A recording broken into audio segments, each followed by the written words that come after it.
Can't connect to Wi-Fi on PC or laptop. How to fix it? Is your PC or laptop refusing to connect to Wi-Fi? Let's fix it step by step.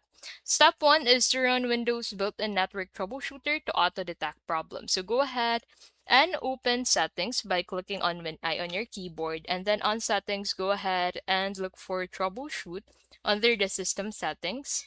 So click on it, and then into the section, go ahead and select other troubleshooters and then select progress bar. Second is to restart devices. So step 2, restart your PC and power cycle your router. So unplug your router, count down, reconnect, and Wi-Fi icon should be glowing after that. Third is to check your Wi-Fi adapter. So make sure your Wi-Fi adapter is enabled in the device manager. Go ahead and open the device manager by clicking on WinX on your keyboard and then select device manager from here. And then in here, go ahead and look for Wi-Fi adapter and toggle it on. Fourth is to forget and reconnect. So forget your network and reconnect with the correct password. So go ahead and click on Wi-Fi in here and then select your Wi-Fi, go ahead and disconnect it and reconnect it with the correct password.